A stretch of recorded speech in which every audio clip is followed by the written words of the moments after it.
ভাবতে পারেন একটি ছোট্ট মাছ ধরার গ্রামের ওপর নির্ভর করছে বিশ্বের দ্বিতীয় বৃহত্তম অর্থনীতি। মিয়ানমারের রাখাইন রাজ্যে সেই গ্রামের নাম কিয়াকফিউ, যেখানে গত 5 বছর ধরে প্রতিদিন গুলির শব্দ শোনা যায়। এখন প্রশ্ন হচ্ছে, চীনের হাজার হাজার কিলোমিটার সমুদ্র উপকূল আছে, তবু মিয়ানমারের জ্বলন্ত গৃহযুদ্ধের ভেতর দিয়ে বঙ্গোপসাগরে কেন নামতে চাইছে চীন? কেন একটা বন্দরের পেছনে ঢালা হচ্ছে $7 বিলিয়নেরও বেশি ডলার? কেন এই একটি প্রকল্প নিয়ে এত উদ্বিগ্ন ভারত? কেন যুক্তরাষ্ট্র, জাপান, অস্ট্রেলিয়া নজর রাখছে এই ছোট্ট উপকূলীয় শহরটির ওপর? আর এত সব কেনর খেলায় বাংলাদেশের অবস্থানটা ঠিক কোথায়? আজকের এক্সপ্লেনারে আমরা দেখব কিভাবে একটি রাস্তা বদলে দিতে পারে গোটা দক্ষিণ এশিয়ার ভবিষ্যৎ। সঙ্গে আছি আমি জাহিদ হাসান।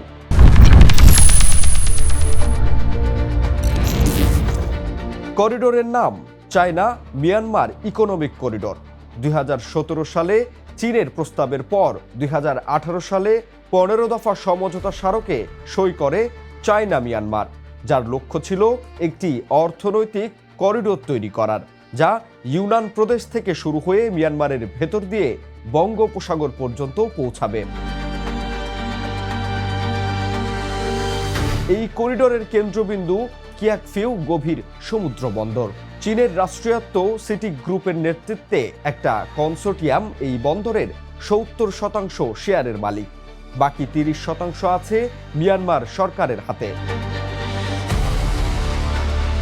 মজার ব্যাপার হলো, মিয়ানমারের এই 30% অংশীদারিত্বের দাম দাঁড়ায় দেশটার 2023 সালের জিডিপির 4%-এরও বেশি।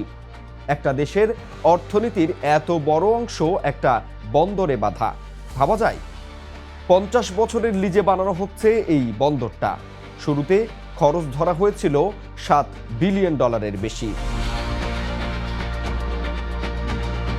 এর সঙ্গে জুড়ে যাবে একটা তেল ও গ্যাসের পাইপলাইন, যেটা কুনমিং পর্যন্ত টানা প্রায় 1700 কিলোমিটার লম্বা হবে। মানে এই পাইপলাইন চালু হলে তেলবাহী জাহাজকে আর মালাক্কা প্রণালী ঘুরে আসতে হবে না। সরাসরি বঙ্গোপসাগর থেকে তেল উঠবে জাহাজে আর নামবে কিয়াকফিউতে। ফলে প্রশ্নটা থেকেই যায়, চীন এত মরিয়া কেন? উত্তরটা লুকিয়ে আছে একটা শব্দে, মালাক্কা দ্বিধা। 2003 সালে চীনের তৎকালীন প্রেসিডেন্ট হু জিয়ানতাও মালাক্কা ডিলেমা নামক একটা টার্ম বানিয়েছিল। মালাক্কা প্রণালী হলো ইন্দোনেশিয়ার সুমাত্রা আর মালয়েশিয়ার মাঝখানে একটা সরু জলপথ। প্রতি বছর এই পথ দিয়ে 60,000-এরও বেশি জাহাজ চলাচল করে। বিশ্বের সমুদ্র বাণিজ্যের প্রায় 1/4 চলে এই একটা প্রণালী দিয়েই। আর চীনের আমদানি করা অপরিশোধিত তেলের প্রায় 80% আসে এই পথ দিয়েই।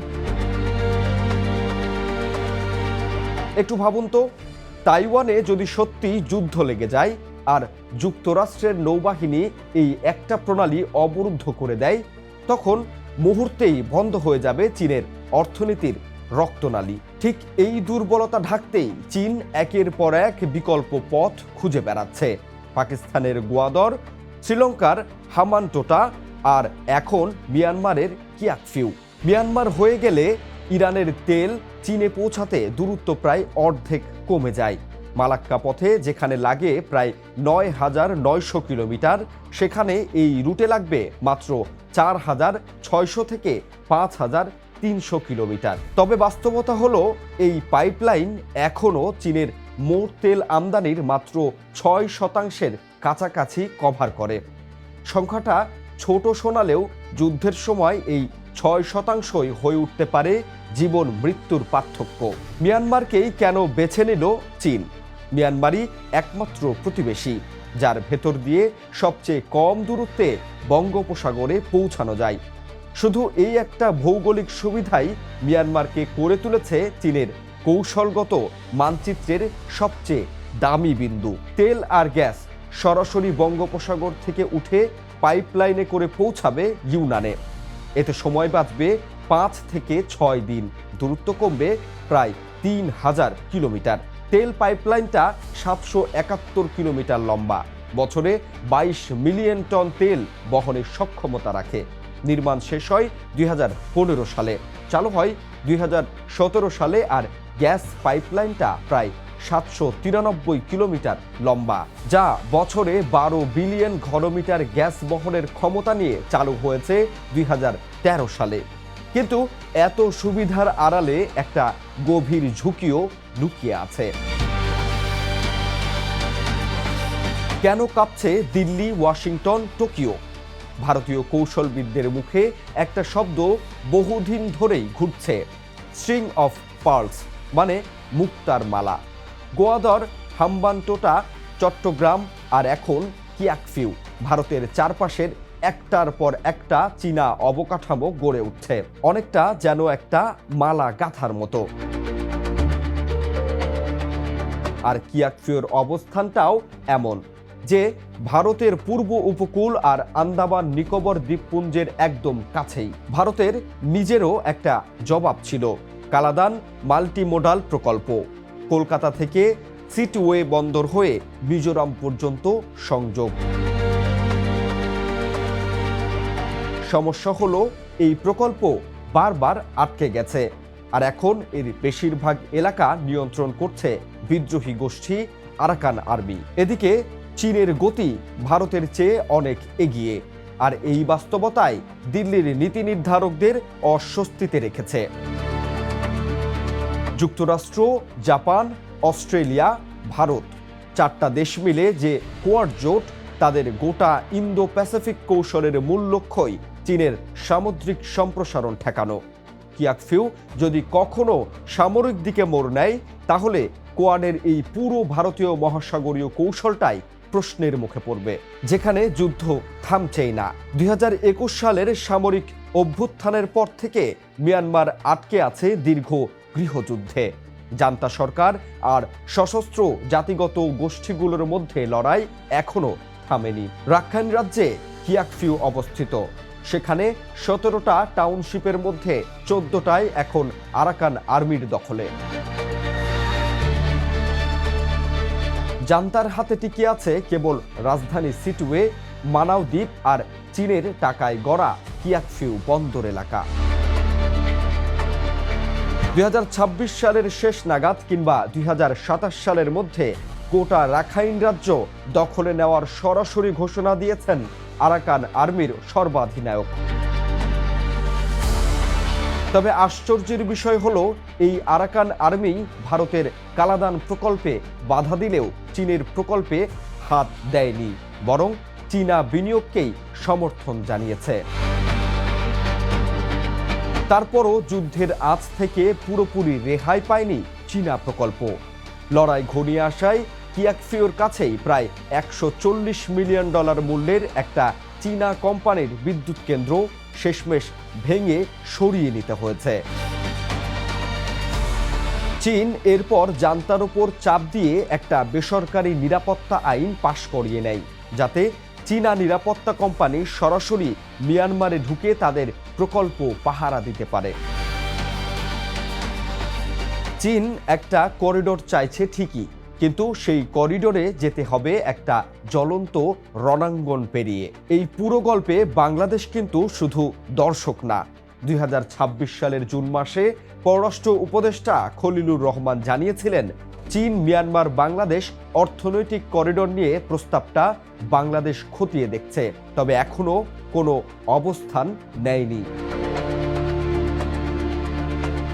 এই বিষয়টা আসলে বাংলাদেশের জন্য নতুন কিছু না। 1999 সালেও বাংলাদেশ, চীন, ভারত, মিয়ানমার অর্থনৈতিক করিডোর নামে একটা প্রস্তাব ছিল, যেখান থেকে পরে নিরাপত্তা উদ্বেগের কারণে ভারত সরে দাঁড়ায়। সরকার স্পষ্ট করেই বলেছে, মিয়ানমারের ভেতর দিয়ে যে কোনো সংযোগ নির্ভর করবে রাখাইন রাজ্যে শান্তি ফেরার ওপর।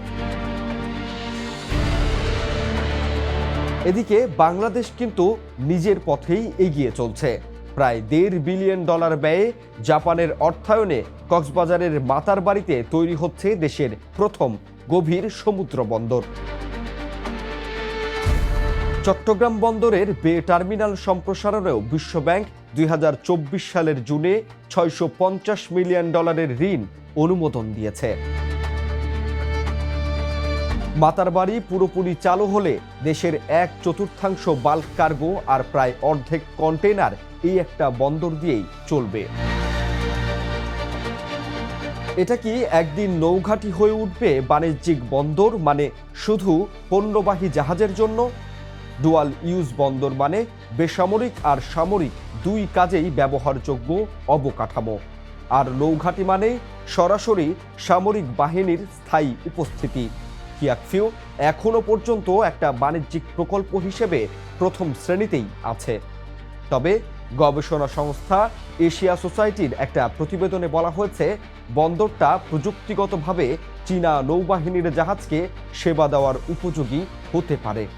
কিছু বিশ্লেষক সতর্ক করেছেন, ভবিষ্যতে বেইজিং যদি কিয়াকফিউর ওপর কার্যকর নিয়ন্ত্রণ পেয়ে যায়, তাহলে আঞ্চলিক কৌশলগত ভারসাম্যটাই বদলে যেতে পারে। সত্যি বলতে এই মুহূর্তে কেউই নিশ্চিতভাবে বলতে পারছে না ভবিষ্যতে কি দাঁড়াবে।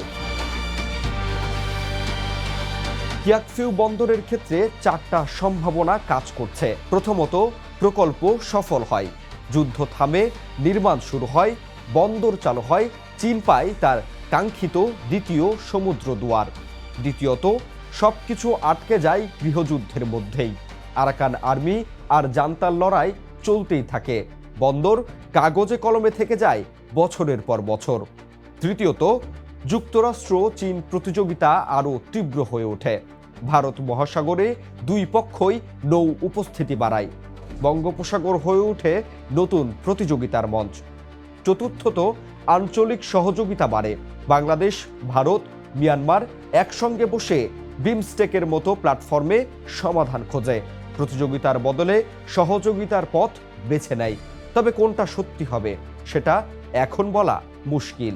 হয়তো এর মধ্যে দিয়ে এশিয়ার ভবিষ্যৎ শক্তির মানচিত্র নতুন করে আঁকা হবে, আর সেই মানচিত্রে বাংলাদেশের অবস্থানটা ঠিক কোথায়, সেই প্রশ্নের উত্তরই হয়তো আগামী কয়েক বছরে ঠিক করে দেবে এই অঞ্চলের ভবিষ্যৎ।